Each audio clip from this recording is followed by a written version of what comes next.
Bonjour et bienvenue sur La Santé par Nature, un podcast sur la santé abordé sous l'angle de la prévention, naturelle et de bon sens. Car comme on le dit très justement, mieux vaut prévenir que guérir. Je suis Anthony Viau, ex-pilote de ligne, aujourd'hui naturopathe à Paris et à Vannes en Bretagne, et c'est avec plaisir que je vous accompagne sur les chemins de la santé naturelle. Si j'ai changé de profession, c'est au départ à cause d'un fort sentiment d'éco-anxiété, en particulier depuis l'épisode Covid.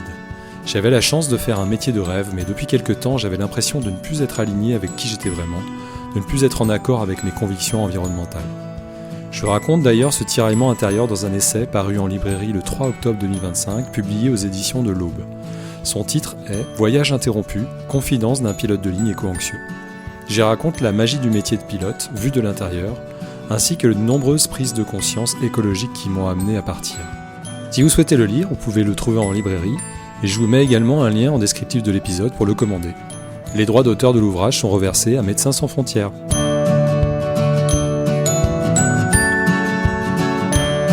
Aujourd'hui, j'ai le grand plaisir de recevoir le navigateur Stan Turet. Vous avez peut-être entendu parler de lui car il a pris en 2023 une décision drastique qui a été beaucoup médiatisée, celle d'arrêter la course au large pour diverses raisons, et principalement des raisons écologiques et de volonté de participer à son échelle à la santé planétaire. Vu mon parcours, un peu similaire mais dans l'aviation, j'ai évidemment eu envie d'en savoir plus sur sa démarche. Stan est également auteur et cinéaste, et il nous raconte son parcours, ce qui le fait vibrer, et les activités qui lui tiennent à cœur. J'espère que vous apprécierez cet échange à cœur ouvert, qui vous fera, j'en suis sûr, remettre en perspective pas mal de vos idées reçues sur le monde de la voile sportive.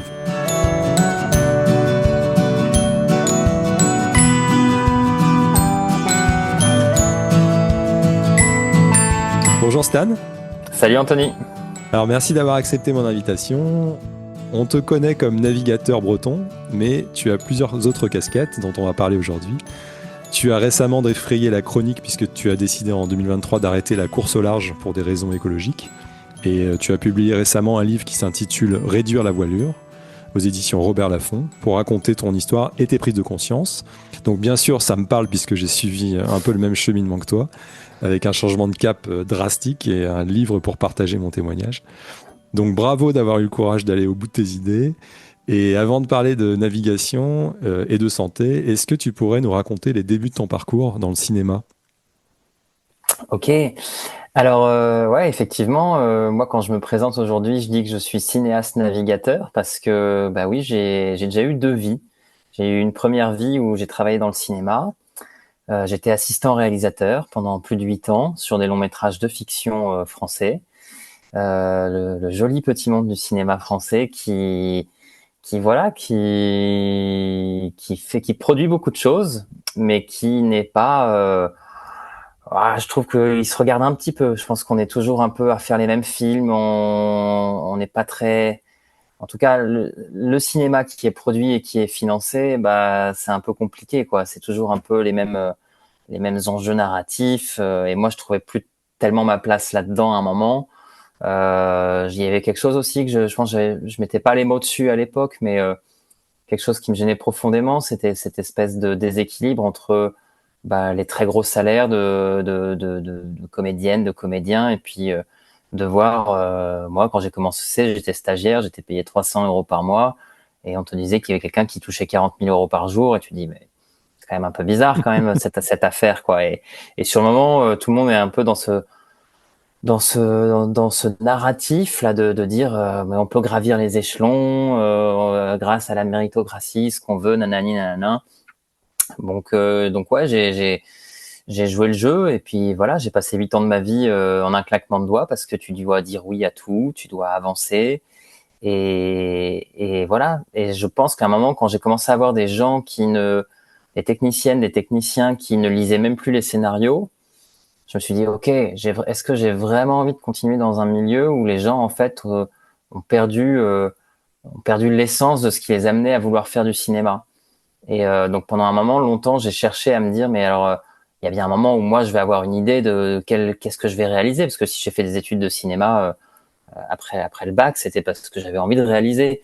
Et je trouvais que j'ai toujours été, multicasquette, touche à tout, et je considère que pour pouvoir comprendre un tournage, comprendre un univers aussi large que le cinéma, il faut comprendre un peu tous les métiers.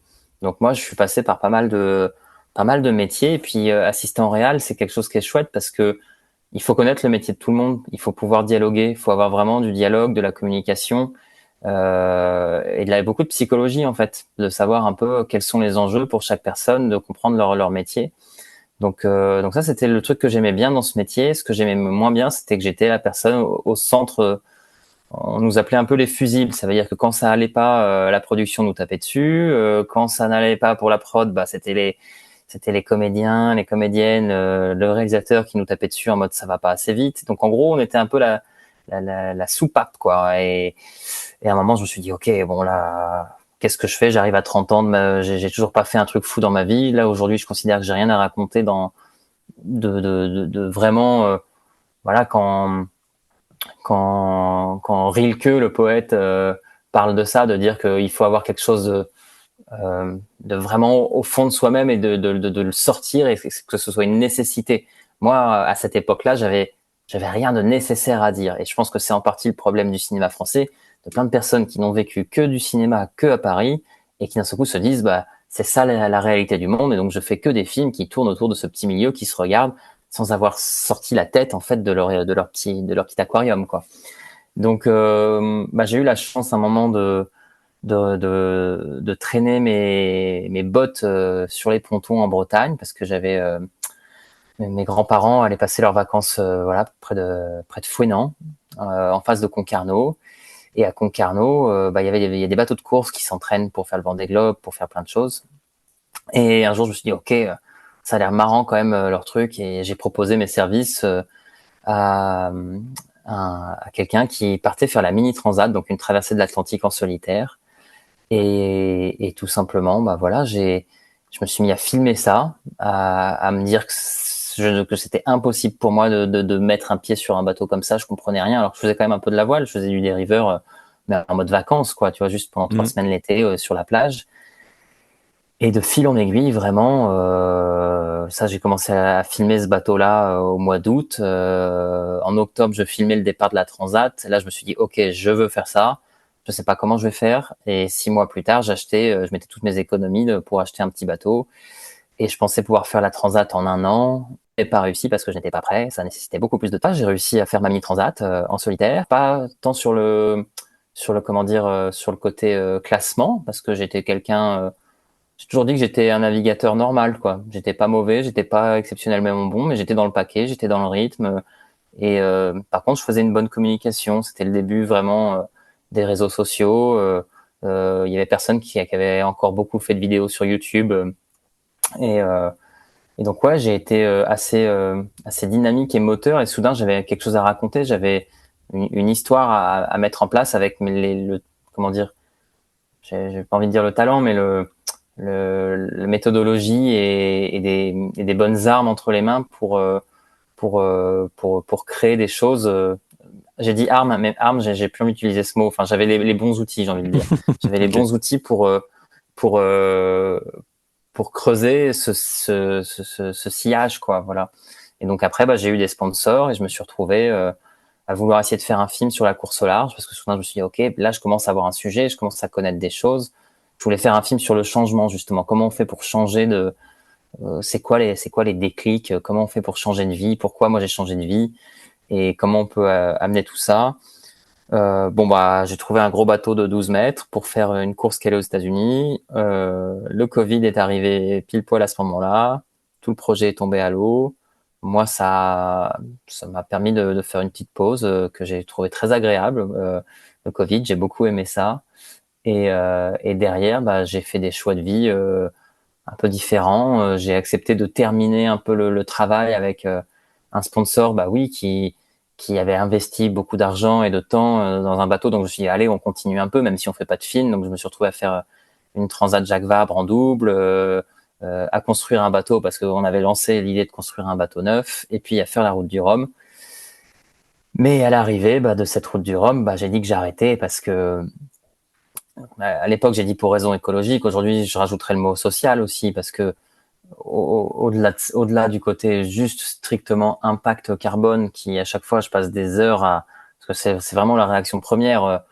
Autant les avions ou les voitures, tout le monde voit à peu près le problème, mais nous, quand on dit que j'arrête le bateau pour raison écologique, on dit mais attends, vous avancez avec le vent, il n'y a pas de problème. Et en fait, oui, voilà, il y a quand même des chiffres. Les chiffres, pour moi, c'est pas le vrai problème. Le vrai problème, c'est l'idéologie complète qu'il y a dans ce système de compétition à outrance, qui n'emmène que dans quelque chose de très élitiste, de très comment dire auto-centré, et la seule chose qui compte c'est nous-mêmes, alors on fait partie d'un tout. Et aujourd'hui les gens qui sont enfermés dans un seul milieu, bah je crois que c'est plus possible entièrement. Voilà, j'ai beaucoup Et- parlé et j'ai Non, bien non, c'est très bien, ouais. il y a une grosse dérive là. T'as balayé pas mal des questions que j'allais te poser, donc c'est très bien.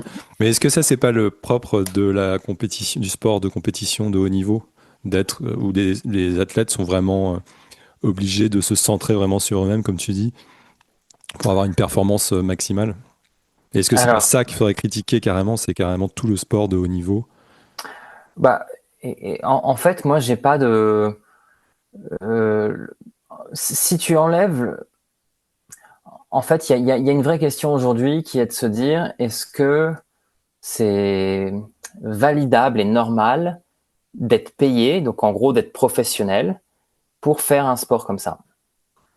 Moi, j'ai pas un problème si quelqu'un me dit je veux devenir le plus rapide à faire 100 mètres et je m'entraîne pour ça, mais à côté de ça, j'ai un métier qui me nourrit, je fais partie d'une communauté et je passe suffisamment de temps là-dedans pour que à la fin, j'ai du temps libre, et sur mon temps libre, je fais cette chose-là. Moi, je crois, en tout cas, j'ai l'intuition que c'est ça en partie le problème, parce que on se déconnecte de cette manière-là, on se déconnecte de la réalité concrète de comment on fait pour vivre dans un écosystème. La personne qui ne pense qu'à une seule chose, qui est monomaniaque, qui en plus, alors voilà, là je te prends l'exemple de quelqu'un qui fait un 100 mètres, il a besoin d'une paire de baskets, c'est assez simple. Par contre, dans un paquet de sports, bah on est quand même dans une réalité où le plus tu as d'argent et où le plus c'est facile de s'entraîner et de mettre des moyens à disposition. Et c'est ça le problème, c'est de se dire qu'il y a un moment, si on n'a pas de limite, et c'est en partie, tu vois, la devise des Jeux Olympiques, hein, toujours plus haut, plus vite, plus fort. Bon, tu te dis, ce mantra-là, peut-être qu'il va falloir le changer, parce que si, ok, le sport est là pour inspirer, pour faire plein de belles choses, mais si on prend en exemple des sportives et des sportifs comme ça, si tu prends ce même mantra pour ta vie personnelle, dans ton job ou n'importe quoi, ah bah je suis désolé, mais le toujours plus, ça peut plus fonctionner. Donc moi, ce que j'aime bien dans la compétition, c'est le côté rassembleur, c'est le côté partage, c'est le côté entraînement, c'est se donner une date, c'est se dire tel jour, on se rencontre et on y va, et ça va fédérer. Mais on se rend bien compte que il y a moyen. Mais voilà, là, c'est quelque chose de plus profond, et on touche quelque chose de l'ordre de la psychologie humaine, qui est que, bah, est-ce qu'on est capable de se satisfaire de ne pas avoir de gagnant? Est-ce qu'on est capable de sortir de ce récit où il faut qu'il y ait un perdant, il faut qu'il y ait quelque chose de l'ordre voilà, du climax, on nous a, quand tu regardes l'histoire qu'on nous a appris à l'école, on nous raconte que l'histoire des gens qui gagnent et des gens qui perdent. On nous apprend pas l'histoire des gens qui ont en fait trouvé un peu la sagesse dans quelque chose de stable, dans ah bah voilà, il y a pas de guerre, il y a pas de, voilà, ça se trouve les populations, les peuples indigènes qui avaient trouvé l'équilibre à un moment, on nous raconte pas leur histoire, tu vois. Moi, je suis encore en train de chercher, on nous raconte pas ça. Par contre, les colonisateurs espagnols, français, tout ça, là, il y a du monde pour nous dire, on est parti chercher des ressources. Ah bon, voilà. Et tu vois, j'ai fait un lien très concret. On vient de passer du sport à la sociologie, à l'ethnologie, et je pense que tout ça c'est très très lié, parce qu'en fait, le sport aujourd'hui, il est qu'un exutoire à des pratiques guerrières, tu vois. Et c'est très violent pour moi de voir à quel point, quand on lit des récits de courses où on a ce champ lexical de la guerre, tu vois. Ah, il s'est mis en mode guerrier, il est parti au combat, et tu dis waouh, attendez, est-ce que c'est vraiment ça qu'on a envie de véhiculer comme image? Et une partie des gens pensent que c'est très bien, et que oui, il faut être très fort, qu'il faut être masculiniste, qu'il faut gagner. ah bah moi je me bats contre ça et je pense qu'on peut montrer justement que euh, au contraire quand on a de l'empathie pour les personnes extérieures et pour la communauté entière, pour l'humanité, on n'a pas besoin de ça. Et le monde du vivant, quand on creuse un peu les philosophies via la biologie, via plein de choses, on se rend bien compte que la compétition n'est qu'une partie très infime de l'évolution et des systèmes. Un système qui peut perdurer, c'est un système qui trouve un équilibre. Alors certes, il y a une chaîne alimentaire, certes, il y a des moments où on vit et où on meurt, mais la partie compétition, déjà, elle ne se passe que dans un milieu qui est en abondance. Il n'y a pas de compétition quand on est dans un milieu qui a besoin de coopérer pour survivre. Et aujourd'hui, bah oui, là, le modèle compétitif a été mis en avant et récupéré par le capitalisme à l'époque où Darwin a fait toute sa théorie de l'évolution. Mais ça les a bien arrangés de dire qu'il y avait des espèces dominantes et tout ça, parce que on nous a vendu ce récit de dire l'homme est supérieur à tout, l'homme a le droit et la légitimité de se sentir supérieur et d'écraser tout le monde. Et ça, en fait, il va falloir qu'on casse ce mythe-là parce que ça nous emmène droit dans le mur avec cette envie de toujours plus consommer, de toujours aller plus loin, de toujours aller plus vite. Et ce qui est triste là-dedans, c'est que même en faisant ça, on ne trouve pas la paix intérieure. On est toujours déçu de ce que l'on n'a pas. Et la publicité en joue énormément. Et tous les réseaux sociaux, tous les algorithmes sont basés là-dessus. Donc, ouais. Mm. Ouais, et d'ailleurs, je renvoie les auditeurs et les auditrices à l'épisode 40 du podcast où j'ai interviewé Olivier Amand, donc qui effectivement qui parle de tout ça, des problèmes de quête de performance qui nuisent à son concept de robustesse en fait. Et d'ailleurs, tu parlais des Jeux Olympiques, ça me fait penser que justement Olivier Amand il explique qu'au début des Jeux Olympiques en fait, c'était assez nauséabond en fait comme idéologie puisque c'était en partie fait pour. Je parle les débuts, c'est-à-dire par Pierre de Coubertin, pas en Grèce, etc., mais au début du XXe siècle. L'idée c'était de montrer que les blancs étaient supérieurs aux peuples autochtones, donc ils faisaient venir des peuples autochtones pour prouver au monde qu'ils étaient bien inférieurs et que les occidentaux, les blancs étaient vraiment plus forts. Et puis quand tu parles de Jeux Olympiques, ça me fait penser aussi que dans les Jeux Olympiques il y a jeu, et donc en fait on fait plus du tout ça maintenant, on ne joue plus. On est dans la performance, alors que en fait, si je vais dans ton sens et j'abonde dans ton sens, ça serait de revenir à un raisonnement plutôt enfantin quelque part, de jouer sans penser aux conséquences, sans penser à qui va gagner, etc. Juste un jeu en fait. Ouais. Alors il peut y avoir un gagnant dans un jeu, mais ça n'implique pas forcément de dévaloriser l'autre en fait et de tout détruire autour de nous quoi. Ce qu'on fait Ouais. actuellement. Et je pense qu'il y a plein de... dans mon livre, j'explore des pistes, hein, justement, de trouver des solutions à tout ça, de montrer qu'est-ce qu'on pourrait faire. Mais je trouve ça fascinant de dire qu'en fait, il faudrait... à quel moment ça a merdé pour qu'on se dise je vais être joyeux, ma joie ne va dépendre que si je rends quelqu'un d'autre triste. Moi, c'est quelque chose qui me travaille beaucoup parce que je rêverais d'un jeu. Et j'avais lu un article sur France Culture qui disait qu'il y avait euh, un village, je crois, en Amérique du Sud où les femmes jouaient au football, mais on n'avait pas le droit de terminer une partie tant qu'il n'y avait pas égalité, tant qu'il n'y avait pas match nul.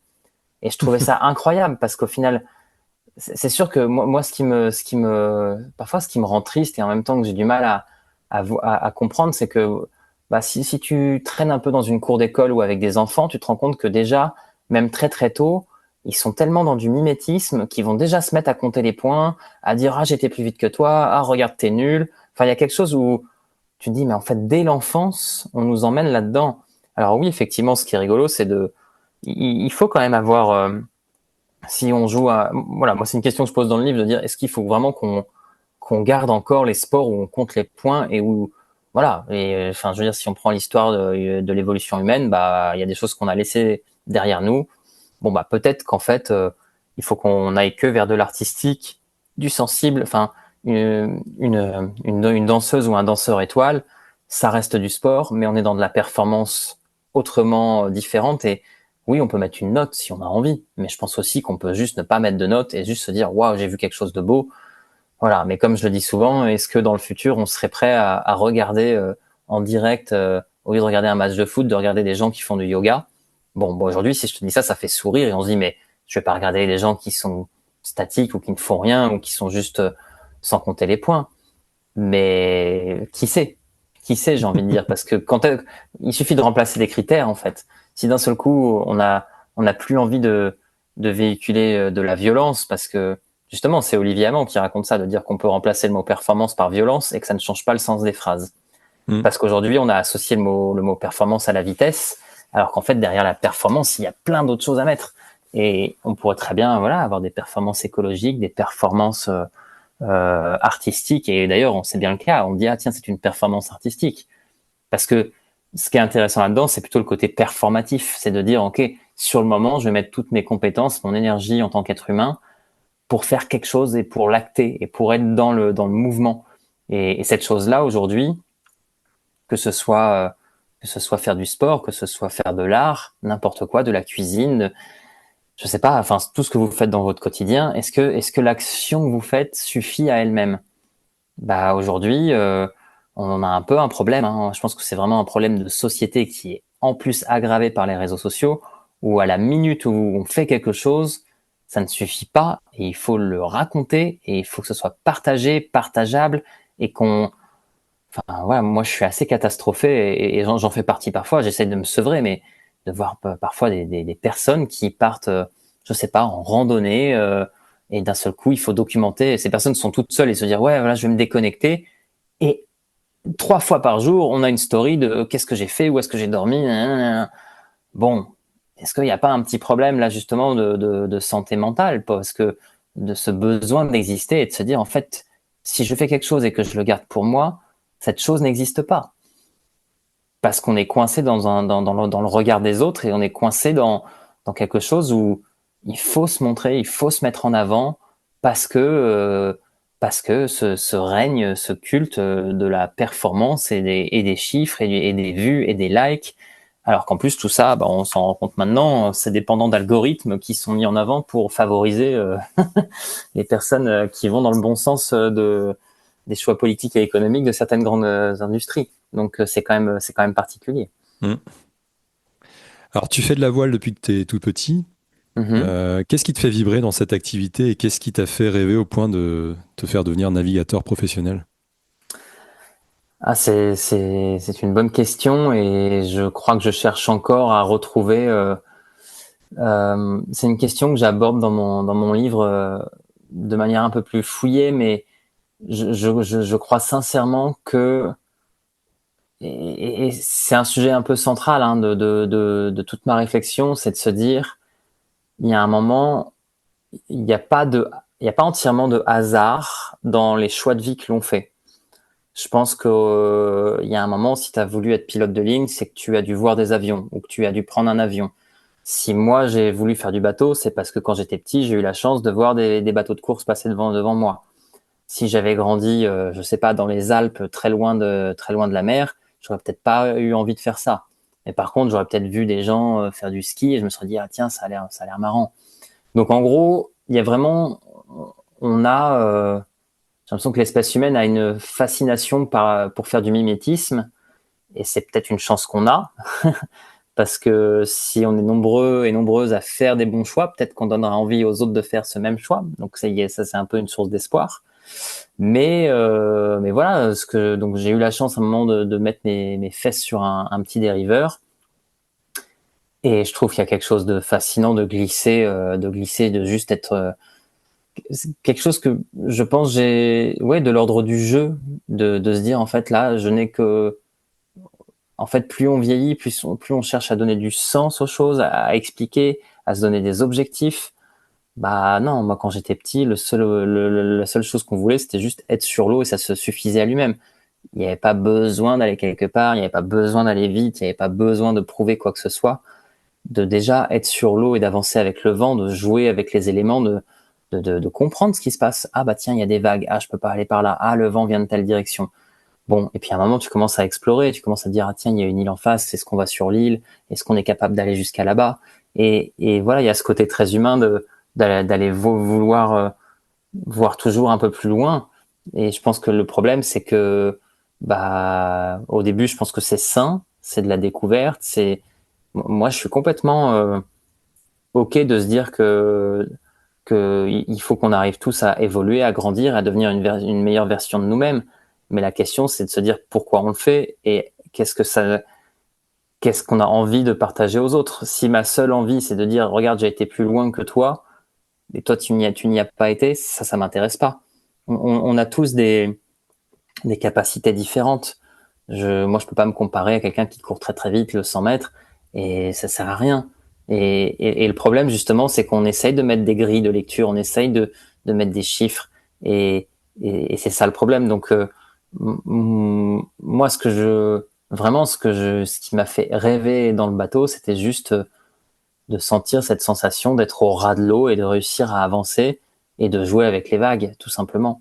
Et aujourd'hui, c'est presque ça qui me manque et que, tu vois, je ne prends plus le temps, ou beaucoup moins, de ressortir ce petit dériveur qui, au final, est une solution très, très simple, mais très robuste, hein, de dire, OK, il y a pas d'électronique, il y a pas de, voilà, on a juste des voiles, on a une coque et allons-y, amusons-nous. Voilà. Mm. Et alors, est-ce que tu as eu des héros? Par exemple, est-ce que tu as été inspiré par le navigateur Bernard Moitessier et son livre La Longue Route? Je sais pas si j'ai eu des héros parce que je fais pas partie de ces personnes qui avaient des posters dans leur chambre. Moi, j'avais des posters de snowboard. Je rêvais de montagne pendant toute une partie de ma vie. La mer ne faisait pas partie. Enfin, c'était un loisir de vacances, mais c'était pas tout ne tournait pas autour de ça. Tu vois, moi, je rêvais de montagne parce que, bah, pareil, j'avais la chance d'avoir de la famille à Annecy. Et c'était plus ça qui me faisait rêver. Tu vois, c'était mes idoles quand j'étais adolescent, c'était des gens qui faisaient des trucs en Alaska et ailleurs. Et d'ailleurs, tu vois, c'est dingue de se dire qu'aujourd'hui, quand je retourne en montagne, là aujourd'hui, j'ai eu la chance de faire un film de ski et de snowboard. Je suis en train de le réaliser là, c'est pas encore fini, mais c'est fou de voir à quel point les images que j'ai pu voir quand j'avais 10, 15 ans, ah bah oui, je rêve encore de l'hélicoptère qui pose en haut d'une montagne. Je me dis, waouh, c'est fascinant. Et en fait, que c'est dur de déconstruire ça, parce que je le ferai jamais. Mais j'y vais d'une autre manière, qui est tout aussi belle. J'y vais avec mes pieds, avec du temps pour grimper chaque face et ainsi de suite. Mais oui, et puis pour revenir à Moitessier, c'est quelqu'un que j'ai découvert quand j'avais, je pense en 2014, donc j'avais 27 ans. Je connaissais pas du tout son histoire. Et j'ai lu son livre avant de faire de la compétition. Et c'est marrant parce que je pense que sur le moment, je trouve ça fascinant, mais je vois ça avec des yeux et je me dis, oh, mais c'était une autre époque, c'était loin. Et je comprends le message, mais je pense que, en partie d'ailleurs, comme beaucoup de monde, parce que il est quand même une institution. Tout le monde connaît l'histoire de Moitessier ou connaît son livre. Mais en tout cas, dans le monde de la compétition, chacun il prend ce qu'il veut, quoi. Je pense que le message global, on l'a un peu éludé en mode ah oui, bah il a été vite, il a gagné, mais en fait, oh, tout le monde, toute la raison philosophique et spirituelle, ça, on l'a bien mis de côté, quoi. C'est pas ça qu'on a raconté. Et il m'a fallu le relire là après parce qu'effectivement, les gens me disent ah mais tu fais une Moitessier. J'étais là oui, mais bon. Et quand j'ai relu, je me suis rendu compte qu'en fait, c'est fou, hein, 60 ans avant, il avait déjà mis les mots et il avait compris déjà beaucoup de choses. Et, et tu vois, je pense que là, on va trouver un terrain d'entente, mais quand tu relis Saint-Exupéry, c'est pareil, hein.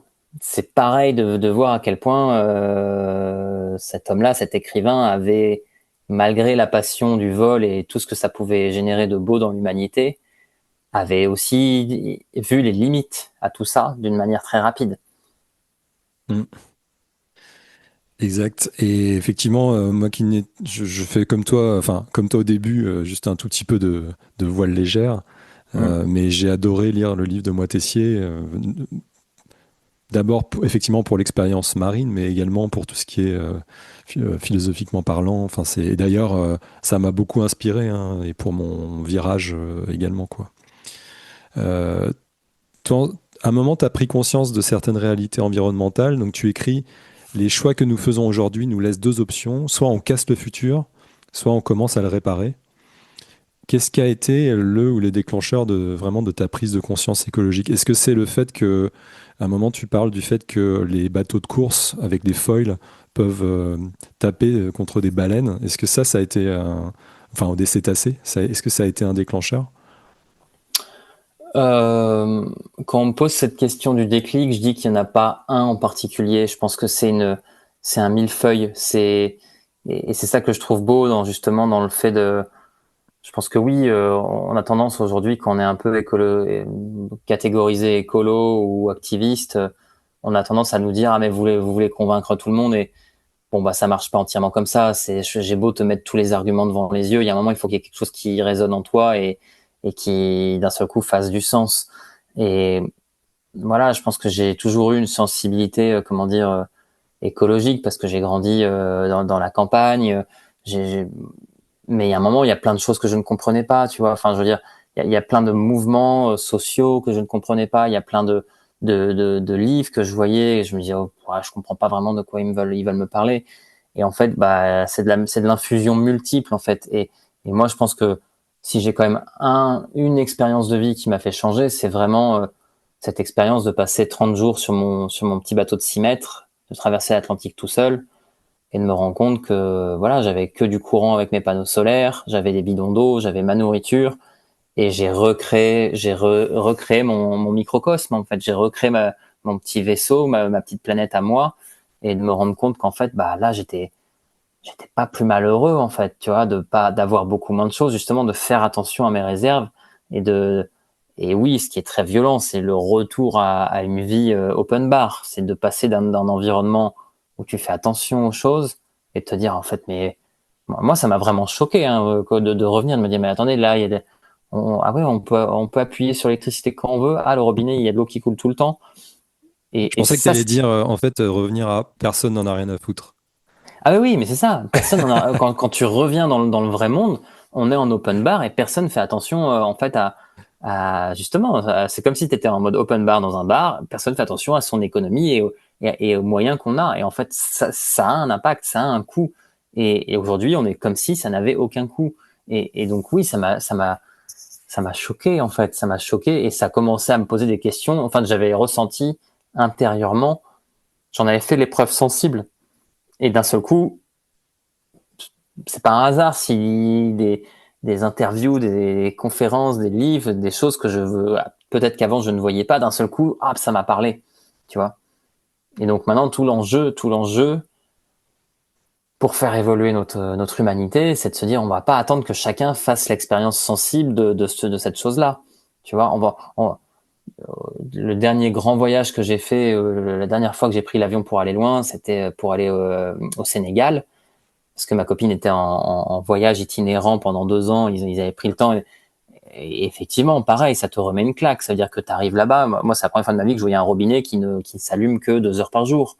Mais on va peut-être pas faire envoyer l'ensemble de l'humanité riche de l'Occident faire cette expérience-là pour se dire: ah oui, ok, maintenant j'ai compris. Donc maintenant, comment on fait en fait pour passer d'un stade A à un stade B sans en faire tout. Et encore, je pense qu'il y a plein de gens qui voient tout ça et puis qui disent: ah oui, oh, c'est dommage, c'est triste, mais bon, moi j'ai la chance de le faire. Et, et voilà, c'est cette notion de privilège, hein. Hmm. Voilà. Bon. En tout cas, moi je me sens, je sais que je suis privilégié. J'ai mis du temps à le comprendre. Je pense qu'il y a plein de personnes qui aujourd'hui ne s'en rendent même pas compte, ne se posent même pas les bonnes questions. Et qu'est-ce que je fais de ce privilège-là? Est-ce que j'abuse? Est-ce que j'en use? Ou est-ce que j'essaye quand même de mettre mes compétences dans quelque chose de différent? Et je pense que j'ai pas encore trouvé la solution à l'équilibre, parce que quand tu fais ça, tu peux très rapidement sortir tellement du moule que la société n'a plus de sens pour toi. Donc il y a un moment, il faut quand même savoir. Ouais, j'aime bien cette image du Titanic, de se dire: bon bah voilà, ok, on est sur un bateau qui est en train de couler tout doucement.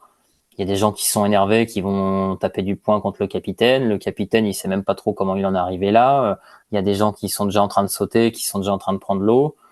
Bon, qu'est-ce qu'on fait? Est-ce qu'on a de la colère contre cet iceberg? Est-ce qu'on a de la colère contre le capitaine qui nous a emmenés là-dedans? Ou est-ce qu'on fait de la musique comme les violonistes qui ont joué et qui ont quand même maintenu un peu d'espoir? Il y a quand même quelques personnes qui s'en sont sorties et qui ont réussi derrière. Et maintenant, on peut faire d'autres bateaux. Voilà, c'est quelque chose de... Je pense que notre vaisseau humanité, il est en train de faire une erreur, il est en train de sombrer. Et on n'y peut pas grand-chose, malheureusement, parce que c'est un système avec des dynamiques tellement complexes qu'il y a de l'inertie et on est mal parti pour arrêter cette inertie-là. Donc voilà, la seule chose qu'on peut faire, c'est... je vais reprendre les mots justement d'une autrice qui a travaillé sur Bernard Moitessier, Corinne Morel-Darleux, qui utilise cette phrase que je trouve très belle de dire qu'il faut cesser de nuire. Aujourd'hui, moi, je considère, alors j'ai peut-être pas entièrement cessé de nuire parce que je fais encore partie d'un système de quelqu'un qui est blanc, qui vit en Europe et qui forcément a des travers. Mais par contre, entre mon style de vie d'il y a 5 ans et mon style de vie d'aujourd'hui, je pense que j'ai vraiment cessé de nuire. Voilà. Aussi bien dans ce que je consomme, de ce que j'utilise, mais aussi à l'inverse avec les moyens et les ressources que j'ai, dans quoi je mets cette énergie-là. Et cette énergie-là, j'essaie de l'emmener dans quelque chose de beaucoup plus positif. Est-ce que tu te sens éco-anxieux? Eh ben, non. Et j'ai une réponse que je trouve intéressante, et ça, j'ai piqué l'idée à un psychologue qui s'appelle Albert Moukébert, et qui explique qu'en fait, l'anxiété, c'est quand on imagine plus que ce qui peut arriver. Et on se dit, ah, il va se passer ça, il va se passer ça, il va se passer ça. Sauf qu'en fait, les écolos ne sont pas éco-anxieux, puisque ce qui va vraiment se passer, on ne peut pas l'imaginer. C'est 100 fois plus que le pire scénario que tu peux imaginer dans ta tête, ça va être 1000 fois plus. Donc en fait, c'est pas de l'éco-anxiété qu'on a, c'est un autre mot. C'est de la lucidité, c'est de la conscience. Mais c'est pas de l'anxiété. C'est juste être conscient de ce qui se passe. Donc moi, je me considère pas éco-anxieux, je me considère comme lucide et conscient de la situation. Voilà. J'ai fait une pirouette, j'ai fait une petite pirouette là. Non, mais c'est hyper marrant parce que j'ai fait une interview l'autre jour pour une télé et j'ai dit exactement la même chose, tu vois. C'est d'abord, effectivement, et j'avais entendu Albert Moukébert le dire, ouais, c'est vachement intéressant. Est-ce que tu as hésité à rendre public ton choix? Quelles ont été les réactions autour de toi, dans ta famille, dans le milieu des navigateurs? Bah ça, j'en ai parlé avec ma psy parce que j'ai mis du temps à comprendre ce qui s'était passé. Je pense que sur le moment, quand je décide d'arrêter, vraiment, tu vois, j'avais commencé comment dire, mes réseaux sociaux quoi, à me mettre en scène et à raconter ma vie. J'avais commencé à le faire en 2015. Et donc, tu vois, pendant quasiment 7 ans, je racontais tout mon parcours, je racontais ce qui se passait dans ma tête, pourquoi je fais telle course, pourquoi j'y vais, pourquoi j'y vais pas. Ah, là, c'était dur, là, c'était bien. Et je me voyais pas.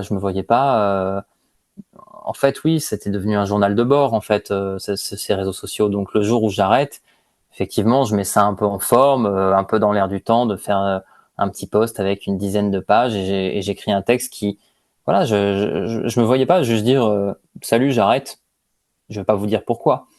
Et donc, je pense que j'ai parlé avec mon cœur, je pense que j'ai parlé avec honnêteté, avec transparence, et peut-être avec tellement d'honnêteté que c'est là où ça a choqué du monde. Et la réalité, en fait, elle est que tout le monde est bien au courant de ce problème. Tout le monde est bien au courant, en fait, de cette blessure, et on essaye tous de la masquer parce que, bah, on sait bien qu'on n'est pas droit dans nos bottes, tu vois. Et donc, moi, d'un seul coup, là, le fait d'avoir mis ça en lumière, et ben ouais, je pense que ça a blessé beaucoup de monde de se dire putain pourquoi il balance notre secret alors qu'on sait qu'il faut pas le dire, tu vois. Et je pense que ça a fait beaucoup de mal à pas mal de monde de se rendre compte qu'en fait parce qu'il y a plein de gens qui sont dans la course qui sont convaincus qu'ils sont en train de changer le monde, hein. Ils sont convaincus que d'avoir du mécénat, du pognon avec des grosses banques, je vais vivre mon rêve et mon rêve va inspirer d'autres personnes et nanani nanana et je fais ça. Ouais, les amis, très bien, mais faut peut-être sortir un peu de votre bulle, en fait. Faut peut-être aller voir de la réalité concrète. Et est-ce que c'est bien raisonnable de chercher des millions et des millions pour le plaisir de une personne qui, certes, va faire rêver pendant quelques autres privilégiés qui ont le temps et le cerveau disponible pour suivre une course, de mettre autant d'énergie, de ressources pour un jeu qui, en plus, n'est pas, comment dire, utile au sens maslowien des premières nécessités.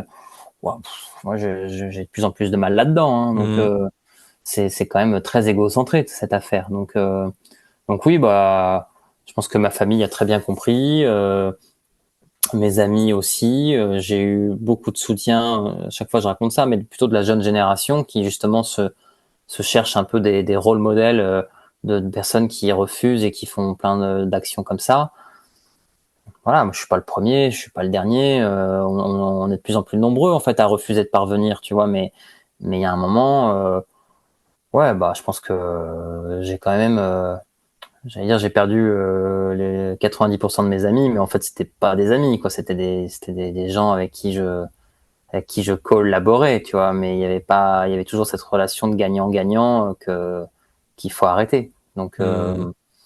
Donc ouais, je pense que le milieu, ça lui a mis une petite claque et derrière, bah ouais, il y a eu les assises environnementales de la course au large, un grand audit avec plein de cabinets, la Fédération française de voile qui a fait enfin son travail, un peu de mettre des chiffres sur plein de choses, de se donner une ambition écologique.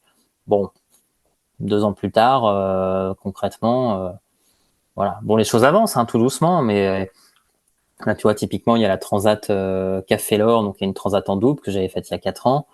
Bon bah maintenant là ils ont dit retour en cargo, on arrête les retours en cargo. La route du Rhum vient de dire pareil. Bon, Mmh. est-ce que c'est pour des vraies raisons écologiques ou est-ce que c'est parce que le prix du pétrole est tellement cher que ça Ouais. devient trop cher? Est-ce que Bon, ça changera quelque chose?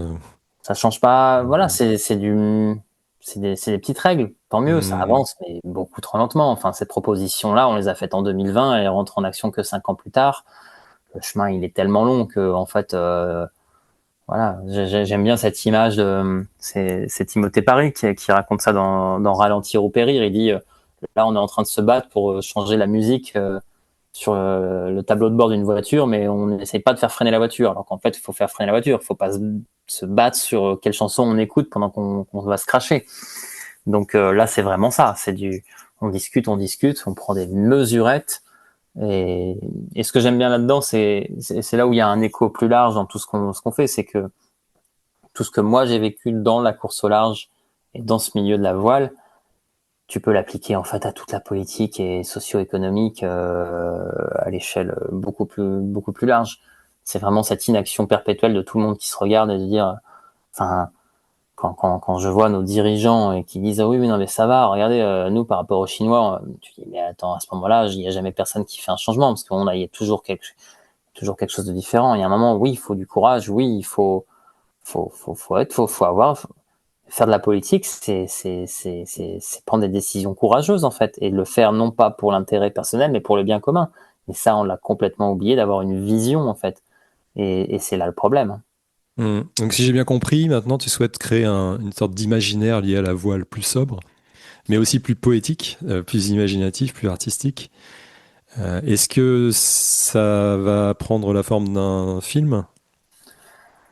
Alors là, depuis 2 ans, presque 3 ans maintenant, j'essaye effectivement de me dire, enfin, je suis parti du constat de me dire, ok, j'ai quand même des compétences à faire du bateau.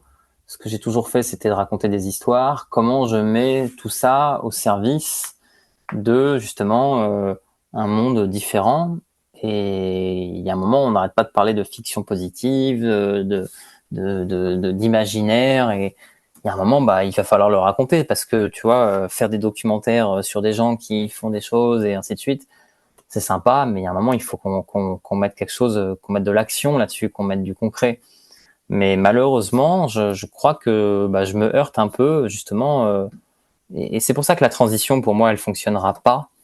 C'est parce que on regarde tout ce qui est justement innovant, mais innovant dans le sens moderne et qu'est-ce qu'il y aura après, on le regarde avec des yeux et des critères surtout. Si on doit chercher je prends souvent cet exemple-là. Imaginons que je veux faire une course du futur, une course à la voile du futur. Bon, bah déjà, j'enlève le classement. Tu vois, j'interdis la publicité. Je ne veux pas de réseaux sociaux. Je rejette les financements parce que j'en ai pas besoin vu que ça me coûte moins cher. Bah en fait, très rapidement, on se retrouve juste à se dire, ok, finalement, je rassemble une bande d'amis, on se donne juste une date, on part faire un rond dans l'eau et on revient et on passe juste du bon temps et on mange bien et on rigole et il y a de la musique et du coup, tu te dis, bah oui, donc en gros, vous faites juste un week-end entre potes, quoi. Il n'y a pas de vue, il n'y a pas de retombées, ni médias, ni monétaires. Donc du coup, ces critères-là, qui sont les critères de réussite actuels, quand tu les calques et que tu les poses sur le futur, on va te dire mais ça marche pas votre truc. Alors que en fait, dans les critères du futur qui sont est-ce que j'ai passé du bon temps, est-ce que j'ai rencontré des gens, est-ce que je me sens joyeux, est-ce que je sens que j'étais au bon endroit au bon moment, est-ce que j'étais dans la nature, toutes ces choses-là, elles sont inquantifiables, elles sont pas mesurables, et c'est pour ça que ça va pas. Donc en gros, ce que je veux dire, c'est que bah j'ai beau essayer de faire des films, là je suis très heureux, j'ai fait déjà un court métrage l'année dernière en Irlande et en Écosse. Voilà, c'est un petit film de 15 minutes qui justement, pareil, déconstruit la notion d'enjeu narratif. Il y a pas de drama, il y a pas de gens qui meurent, il y a pas de sexe, il y a pas de violence, il y a pas de, et en fait, les gens regardent et ils te disent ah oui, c'est très poétique, c'est très beau, ça m'a apaisé, mais ça ne déclenche pas ce sentiment de dopamine que peuvent générer toutes les séries qu'on voit actuellement. Donc voilà, je creuse mon sillon, je travaille à ça, j'y de manière, je continue de me déplacer à la voile. Là, je suis parti 5 mois en Norvège pour aller tourner un film parce que mine de rien, j'ai encore des rêves. Je trouve ça fascinant de naviguer au pied des montagnes. Ça, j'adore. Et donc voilà, j'ai été faire ce rêve-là, mais voilà, j'aurais pu prendre un avion, ça aurait mis 2 heures. Et bon, bah là, j'ai mis 5 mois aller-retour. Voilà. Moi, j'aurais pu rentrer avant, mais c'était quand même mine de rien 3 semaines pour aller là-haut, quoi. Donc faut prendre le temps. Ça, c'est un peu ce que je développe vraiment beaucoup dans mon livre, en fait. Parce que l'avion, c'est le paroxysme de ça, de cette rapidité pour aller quelque part. Et je dis, le voyage, aujourd'hui, il commence quand l'avion se pose à destination. Mhm. Alors qu'en fait, comme on dit, il n'y a pas de chemin vers le bonheur. Le bonheur, c'est le chemin. Et du coup, voilà, essayer de retrouver effectivement de la joie et du bonheur dans le voyage en lui-même et pas aller vers une destination de bonheur, quoi. Enfin bon, bref. Ouais. Est-ce que tu voudrais nous parler de l'association La Vague que tu as co-créée? Ouais, alors la vague, c'est intéressant parce que je suis beaucoup moins dedans, hein. Je pourrais dire que je suis même plus dedans aujourd'hui parce que j'ai co-fondé ça avec d'autres amis en 2020 parce qu'on était persuadés qu'on allait changer le monde, parce qu'on était persuadés qu'on allait, si on expliquait les choses, si on donnait les chiffres, que ça allait fonctionner et que les gens allaient se dire ah bah oui, révélation, on arrête tout, on fait un virage à 180 degrés. Bon, pendant plus de 2 ans et demi, moi, j'ai mis plus d'énergie là-dedans qu'à m'entraîner et à faire du bateau, je pense, à passer des coups de fil, à aller voir les organisateurs, les organisatrices, les associations de bateaux. Et en fait, voilà, t'as beau tout mâcher le travail, tu te rends compte qu'en fait, les décisions, elles avancent pas. Et donc voilà, moi je me suis un peu cassé le moral et les dents en allant là-dedans. Et c'est en partie ma décision. Souvent on dit qu'est-ce qu'il faut? Est-ce qu'il faut rester de l'intérieur, essayer de faire changer les choses, ou est-ce qu'il faut en sortir? Bon, je pense qu'on a besoin un peu des deux. La vague faisait du politique, faisait un peu du lobbying positif. Elle continue de le faire, elle existe encore. Euh, Elle influence à sa manière les gens qui sont prêts à être influencés, mais elle n'est pas voilà, encore une fois, le modèle qu'on propose, il coche pas les critères de validation actuels. Donc, on est toujours en dissonance. Enfin, en tout cas, pour les gens qui sont de l'extérieur, quand on a raté ça justement parce que à un moment on disait ok, la vague, on est juste là à pointer du doigt, à critiquer tout ce qui va pas, mais à un moment, montrez-nous qu'il y a quelque chose qui fonctionne différemment. Donc oui, il y avait eu cette idée à un moment de faire un festival différent. C'était même pas une course, c'était un festival de la vague où on amène des bateaux et on fait quelque chose de joyeux, de convivial. Ça, on n'a pas encore eu le temps de le faire parce qu'aujourd'hui, bah, malheureusement, quand tu dis OK, on va faire un festival, les gens sont pas encore prêts à juste dire bah il y a encore ce réflexe de dire attendez, mais faut qu'on trouve de l'argent, faut qu'on trouve un lieu, faut qu'on trouve qui est-ce qui va faire la com. Et tu dis bah en fait normalement il y aurait pas besoin de tout ça. Il faut juste se dire on met une date et les gens qui viennent et même s'il y a 3 personnes, bah c'est déjà réussi en fait, tu vois. Et ça on n'y arrive pas encore. Ça viendra sûrement, mais du coup cette asso, elle a toujours été bah pour le coup vraiment associative dans le sens où elle a jamais été incarnée par quelqu'un de fort. On a toujours eu que des coprésidents. On voulait pas que ce soit incarné par une seule personne. Mais du coup, les limites à tout ça, c'est que bah du coup, c'est pas très concret. Les gens se disent mais on comprend pas trop ce que vous faites. Mais par contre, ce qui était bien dans la vague, c'était de voir à quel point ça a pu fédérer et mettre en échange toutes les personnes qui se posaient des questions. Et aujourd'hui, je continue à avoir des discussions avec des gens qui sont passés par la vague parce que justement, on a réfléchi ensemble, on a coopéré et ça a commencé à ce moment-là, et ça continue derrière. C'est pas juste on est membre d'un bureau et c'est voilà, maintenant on n'est plus dans le bureau, on se parle plus. Bah non, on continue à échanger et à avancer quoi. Et ça c'est cool quoi. Mais comme une vague en fait, hein. Une vague c'est de l'énergie, hein, donc voilà. Et d'ailleurs, par rapport à ce que tu disais tout à l'heure, tu sais, sur la réunion entre potes sur la mer, ça me fait penser que là où j'habite, à Vannes, c'est le golfe du Morbihan. Et dans le golfe du Morbihan, tous les 2 ans, il y a une réunion de vieux gréments qui est vraiment énorme. Il y a des centaines et des centaines de bateaux. Et les gens viennent là, c'est un peu ce que tu dis en fait finalement. Les gens viennent là pour, pas du tout pour se dire mon bateau va plus vite que le tien ou ce genre de choses, mais juste dire voilà, on est entre personnes qui aiment cette activité-là avec des belles machines, des beaux objets qui vont sur l'eau, ça reste assez poétique finalement. Ouais. Et je trouve que c'est pas si mal quoi. Mais clairement, le futur, il existe déjà, en fait. Là, ce que tu décris, c'est effectivement les rassemblements de vieux gréments. L'année dernière, j'ai fait une escale à Penzance, en Cornouailles, à la sud de la Pointe-Angleterre. Et il y avait un rassemblement de vieux gréments et c'était déjà hyper convivial. Tout le monde se connaissait, tout le monde se filait des coups de main pour réparer les bateaux, pour jouer.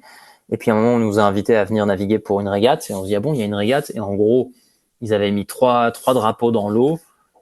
J'ai jamais vu un départ de régate aussi chaotique, mais aussi drôle, parce que tout le monde s'en fout de savoir si on passe la ligne ou non, si on arrive premier ou dernier ou non. Et par contre, il y avait effectivement le jeu de se dire, ah tiens, est-ce que j'arrive à aller aussi vite que toi? Est-ce que j'arrive à te doubler? Ah bah tiens, je te passe devant. Ah tiens, c'est marrant. Voilà, de jouer ensemble, ça c'est marrant.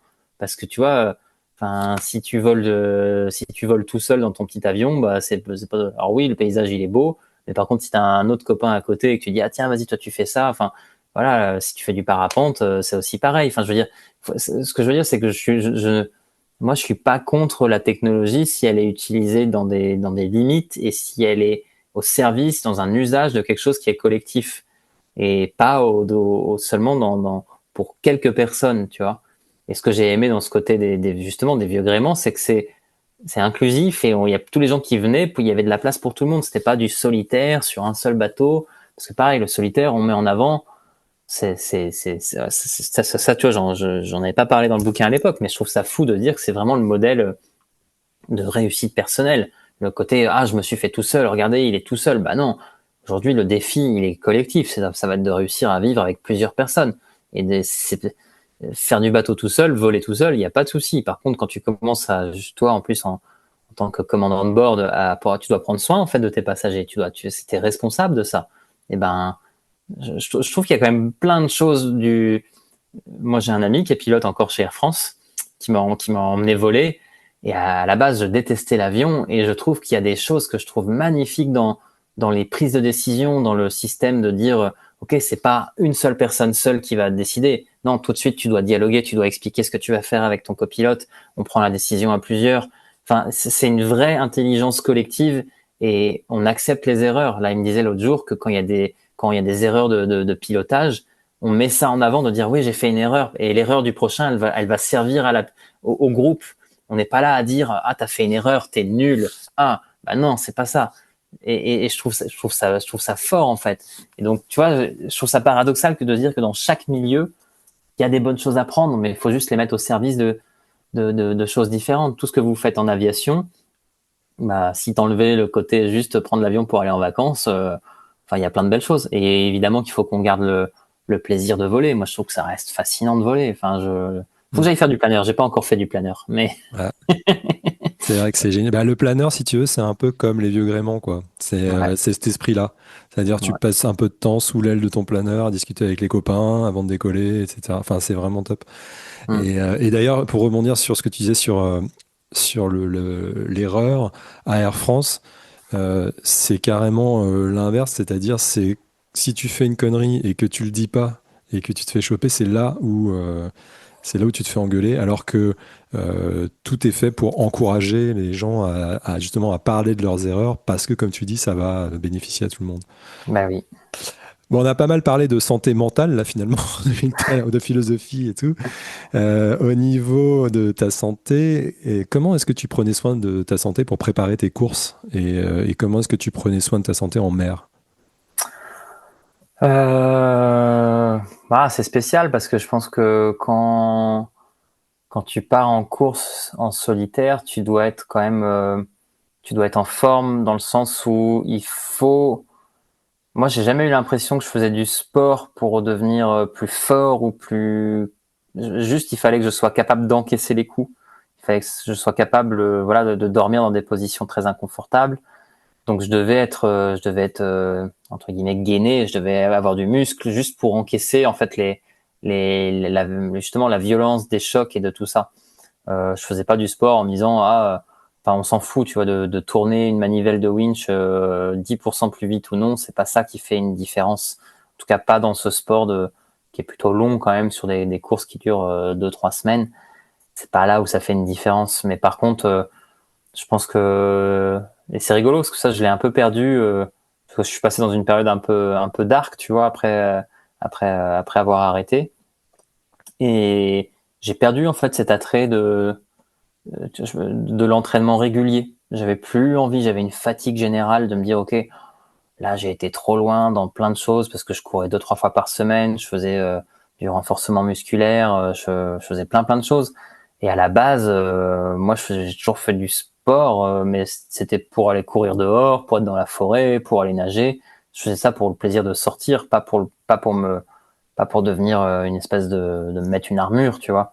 Et en fait, ça m'a un peu épuisé. Mais maintenant, là, je le retrouve tout doucement, le plaisir bah oui, de faire du sport, bah déjà juste pour comment dire, ouais, pour me sentir vivant, tout simplement. Je pense que le moment où tu arrêtes de courir, il est toujours très très bon. Enfin, il te libère quand même beaucoup d'endorphines et en plus, souvent quand t'as été dans des beaux endroits et c'est chouette, quoi. Donc c'était plutôt ça mon rapport au sport. Et là maintenant, je mets plus le focus, même si c'est beaucoup de mal parce que j'ai pas pris l'habitude quand j'étais plus jeune. J'essaye de vraiment m'étirer beaucoup plus, d'être plus dans la souplesse, tu vois, plutôt que d'être dans le côté je vais avoir du muscle, une carapace. Bah non, ça c'est quelque chose qu'on nous apprend pas tant que ça en fait.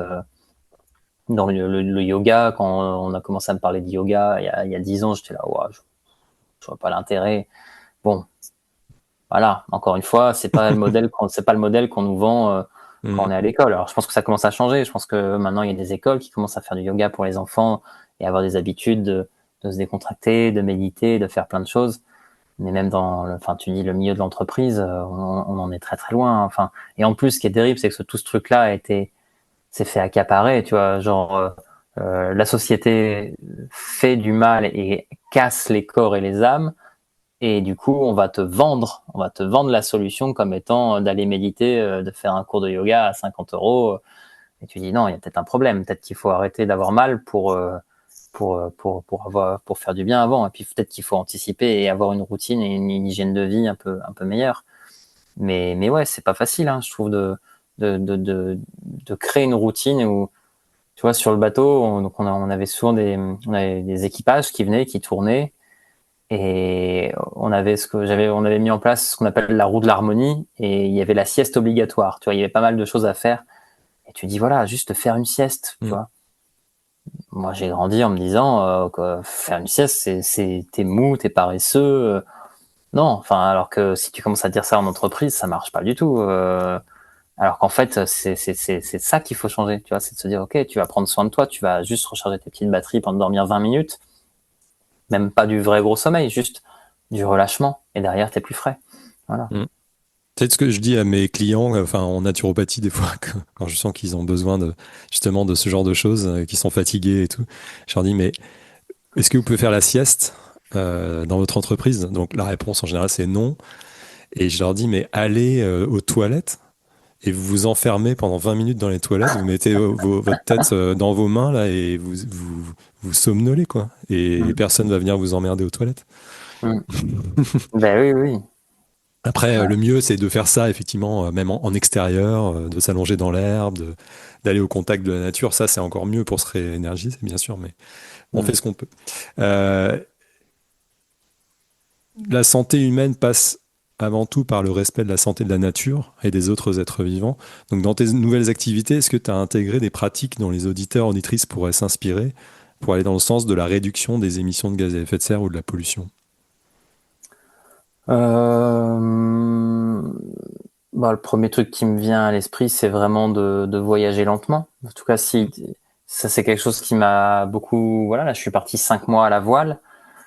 Je me pose encore beaucoup de questions sur le privilège que j'ai de pouvoir voyager. Je pense que dans tout ce que je te raconte, là aujourd'hui, là où j'en suis de ma réflexion, c'est que je commence de plus en plus à me dire que toutes les activités, comment dire, du haut de la pyramide, à savoir faire de la musique, écrire des livres, prendre du temps pour soi, tout ça, même le cinéma, ça devrait être que seulement si j'ai travaillé et que j'ai mis les mains dans la terre et si je me suis donné du temps qui est libéré en fait.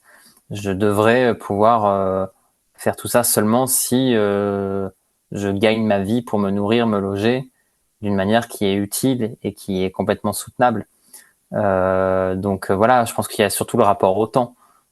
Si on a envie de voyager, c'est ok, mais faut accepter de prendre le temps. Et puis il y a ce concept de la vitesse généralisée que Ivan Illich avait théorisé, je crois, dans les années 70. Je sais pas si ça te parle, mais de se dire qu'en fait, oui, là, on prend un avion, on a l'impression que c'est rapide et que c'est pas cher. Mais tu dis, voilà, si on mettait le vrai tarif, si on mettait le vrai tarif de ça, de se dire que, en fait, bah ouais, ça se trouve, normalement, on devrait payer 1 mois ou 2 mois pour payer ce billet d'avion. Si on avait les vrais tarifs, quoi. Donc il y a un moment, est-ce que au lieu de travailler 1 mois pour payer ton billet, est-ce que tu préfères pas prendre ton vélo que ça te coûte rien et de partir 1 mois? Bon bah voilà, faut juste faire une bascule, faut changer le paradigme, la grille de lecture. Et donc ça c'est vraiment le conseil et que j'essaie de m'appliquer et que j'essaie de montrer et de se dire que oui, bah déjà les rêves, il faut réussir à les changer.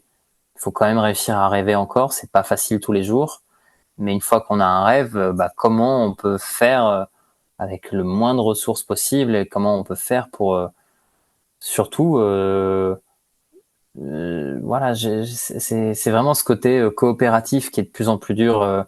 Enfin que moi je travaille et je suis hyper heureux de ça, enfin d'accepter que ouais, ça c'est peut-être le seul conseil que je donne en ce moment et que j'essaie vraiment de m'appliquer, c'est de me dire, ok, là quand j'imagine quelque chose, je l'imagine à 100%. Voilà, ma vision globale, c'est de me dire, ah bah tiens, si je veux faire ça, ça serait réussir. Et ben cette vision-là, maintenant, je la divise par deux. Et je me dis, ok, bon bah là, je l'ai divisé par deux.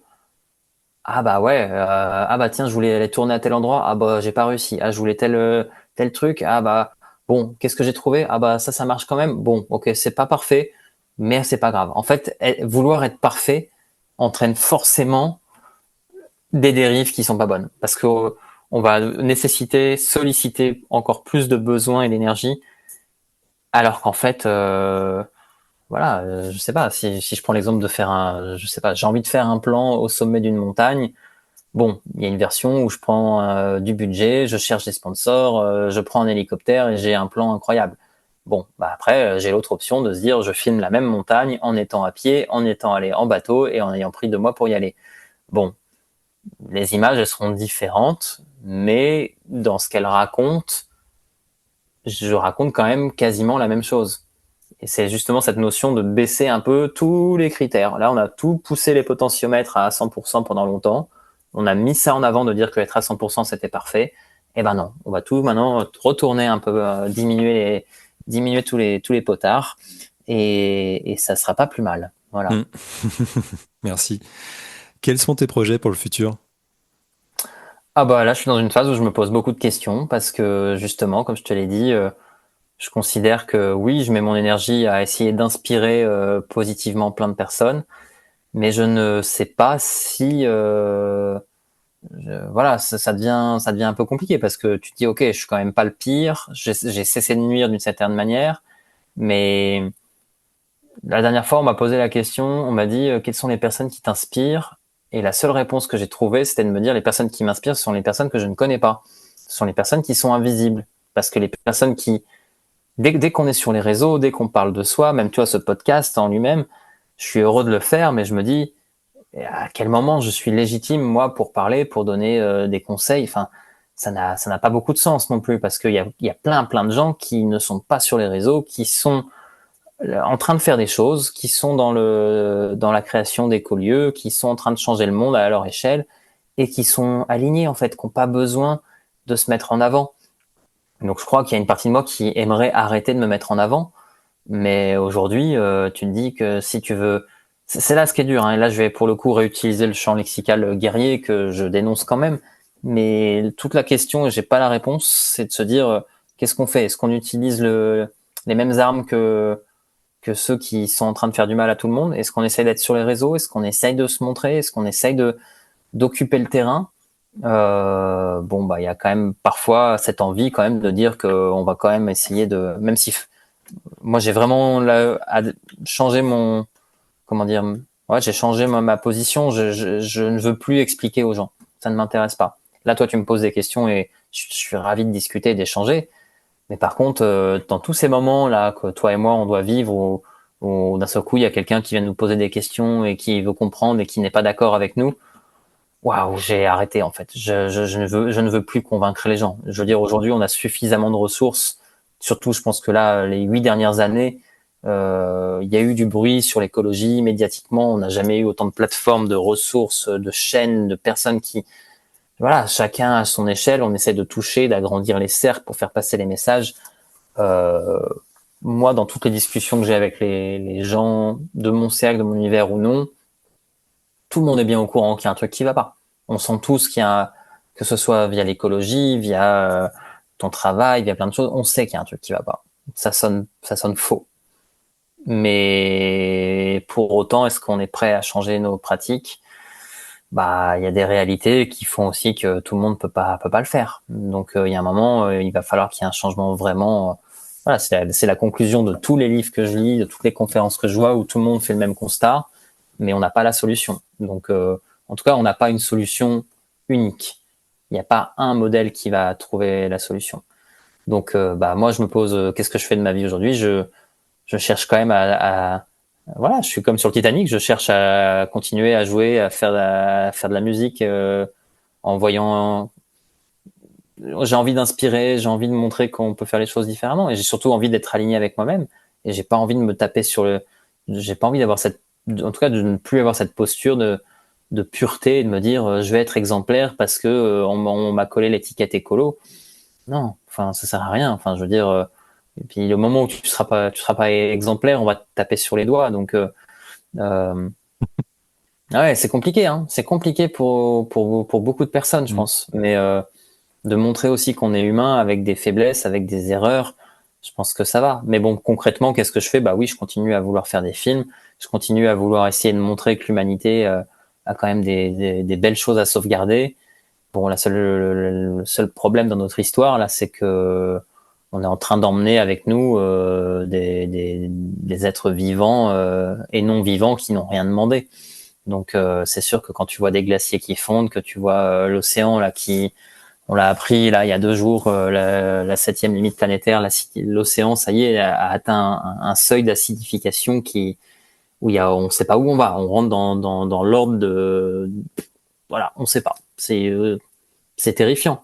Donc on est en train d'emmener avec nous tout un monde qui va s'effondrer, mais Là, tu vois, la seule chose qui me rend optimiste là-dedans, dans tout ce pessimisme, bah, j'ai eu la chance là d'aller donc tout au nord de la Norvège et on a été dans un festival Sami.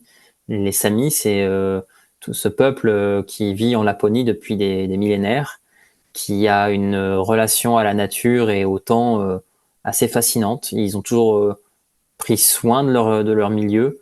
Bon, ils se sont fait défoncer par les Norvégiens parce qu'on leur a dit maintenant c'est chez nous, partez. Enfin, comme l'histoire classique, quoi, un peu de ce qui est partout.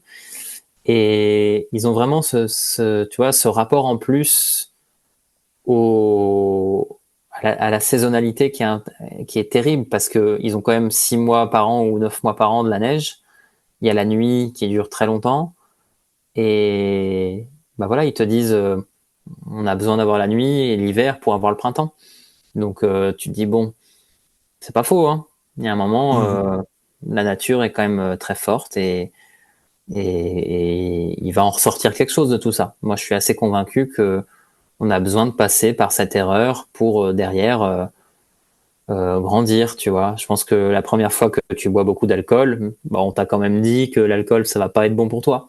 Mais par contre, ton cerveau, il a beau le savoir, il a beau être conscient de plein de choses, il y a quand même quelque chose de l'ordre du sensible, des capteurs qui disent ah bah c'est quand même cool. Bon bah là, on est maintenant en train de boire du pétrole à fond. Le pétrole, c'est super cool parce qu'on a on peut jouer, on se sent bien.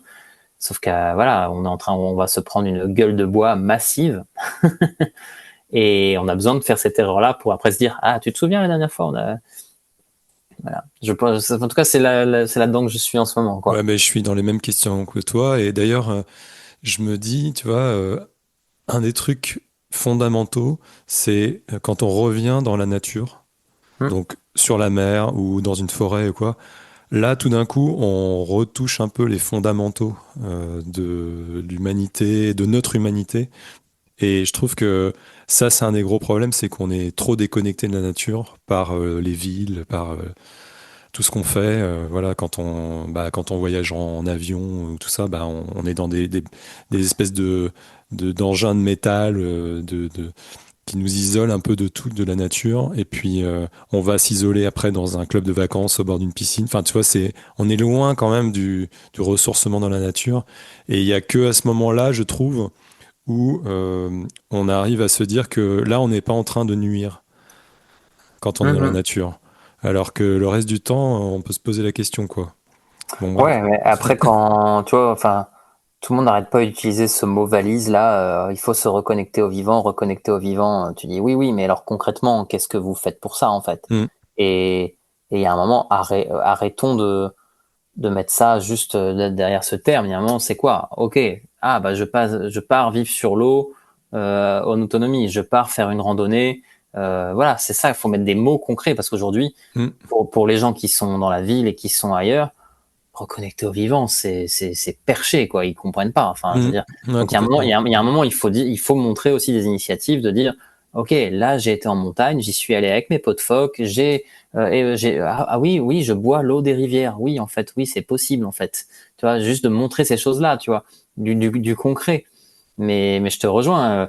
Et tout ce qui est, moi, là où j'en vois une limite, c'est que, oui, quand on est en autonomie dans la nature, moi aujourd'hui, l'autonomie, je n'arrive à la voir que parce que j'ai aussi finalement une technologie et comment dire, une technique qui me permet de faire ça. Et ça reste limité. C'est-à-dire que toi, quand tu pars faire une grande balade, bah, t'as quand même de la nourriture qui est emballée. Enfin, je veux dire, si à un moment on doit revenir à des choses beaucoup plus primaires, On peut pas. On n'est plus on peut adapté du tout. pas. On peut pas. Et on ne sait pas faire. Non. Et si demain tu me dis, tiens, tu pars en bateau, mais t'as pas le droit d'avoir de la nourriture soit déshydratée, soit en conserve, et ainsi de suite, je ne sais pas faire. Parce que pour le coup, je ne prends pas assez de temps Mm. pour préparer tout ça. Normalement, si je devais préparer et d'être autonome dans ma préparation alimentaire d'eau et ainsi de suite, ah bah les objectifs ou les intentions ou les intuitions de où je vais aller, je vais pas pouvoir faire autant, tu vois. Et on n'est pas encore notre cerveau veut encore un peu cocher la case de ce qui était Mm. validable avant. Donc, Mais je trouve c'est intéressant de lire par exemple Moitessier à ce mhm, niveau-là il explique que il y a l'eau qui quand il pleut ou quand il y a de la rosée ou quoi, il récupère l'eau sur les voiles qui mhm. tombe dans un alors c'est peut-être plus possible maintenant parce que peut-être qu'il y a des produits sur les voiles, je sais pas, mais qui tombent dans des récipients et en fait quand il pleut ou quand il y a ce genre d'événement qui se passe, bah, il est hyper content, quoi, parce qu'il sait qu'il va pouvoir boire, il sait qu'il va pouvoir, et sinon il angoisse un peu. Et, c'est intéressant de voir ce cheminement de pensée aussi, je trouve. Bah oui, Justement, oui. est-ce que à propos de livres, est-ce que tu aurais un livre ou une ressource à nous recommander sur la voile ou sur l'écologie ou sur quelque chose qui t'a marqué? Oh, le dernier livre qui m'a marqué, c'est une fiction politique qui s'appelle Paresse pour tous de Adrien Klent, et ça m'a mis en joie. Ça m'a mis en joie de voir des échanges politiques qu'on ne voit pas à la télé. C'est l'histoire d'un président, de quelqu'un qui est un prix Nobel d'économie qui se met en tête de dire allez, pourquoi pas se présenter à la présidentielle, et son programme c'est de travailler 15 heures par semaine, et de confronter en fait la vision justement du modèle actuel qui ne comprend pas qu'il faut ralentir. Là, d'un seul coup, ça devient très concret. Tu travailles 3 heures par jour pour te nourrir, tu gagnes moins, et le reste du temps, tu mets ton énergie au service de ce qui te fait du bien en termes de santé, en fait, tout simplement, mais pas que santé physique, de ce que tu manges et comment tu te soignes, comment tu fais pour avoir du lien, comment tu fais pour avoir une richesse aux autres, comment tu crées pour passer du temps avec d'autres personnes. Ouais, Paresse pour tous, c'est assez incroyable, et on ressort de ça en se disant waouh, là j'ai une vision très concrète de ce qu'on pourrait faire en fait, Hmm, et ça fait du bien. Voilà. génial. Bah écoute, je connaissais pas, tu vois, je vais le lire. On arrive à la fin de cet entretien. Est-ce qu'il y a un sujet dont on n'a pas parlé que tu souhaiterais aborder? Un Non, message que tu voudrais passer? non, j'ai pas de message. Juste aussi peut-être passer moins de temps sur les réseaux. Je pense que c'est vraiment Mm. assez fondamental de se dire qu'il y a un moment. Bon bah là, tu vois, au mois d'août, on était 5 sur le bateau. On s'est tous déconnectés d'Instagram, et on avait suffisamment de choses à se raconter à 5 pour passer le temps, et c'était très bien. Hein. Donc voilà, c'est ça le paradoxe. Hein. Les réseaux sociaux, ils permettent quand même de rencontrer des bonnes personnes. Là, tu vois, toi et moi, on vient d'échanger, et on a passé quand même 1 heure et demie quasi à discuter, et c'est grâce au réseau. Donc c'est quand même chouette de parfois utiliser justement ces choses-là pour faire du bien. Donc mais faut y aller avec modération. Voilà, je pense qu'il faut pas. Et je dis ça alors que je reste complètement addict. Hein. J'ai beaucoup de mal à en sortir puisque ça a été mon travail et d'être là-dessus. Mais oui, d'essayer de freiner là-dessus. Je pense que c'est vraiment quelque chose de bien, et de remplacer ça par des vraies interactions. Moi, je sais que c'est là-dessus où je sais que je dois prendre soin de moi là-dessus. C'est là où je travaille en ce moment, de créer plus de temps avec des gens. Trop bien. Bah, merci beaucoup Stan de m'avoir accordé un peu de temps pour répondre à mes questions. Je mettrai les liens vers ton site et tes vidéos en descriptif de l'épisode, ainsi que la référence de ton livre. On n'est pas très loin puisque je suis à Vannes dans le Morbihan, donc peut-être qu'un jour on se croisera en mer, sur un dériveur. Ou dans un planeur, on sait pas. Ouais, alors pour l'instant j'en fais plus trop, mais peut-être un jour, ouais. Donc voilà, il me reste plus qu'à te dire à bientôt et prends bien soin de toi. À bientôt Anthony, salut.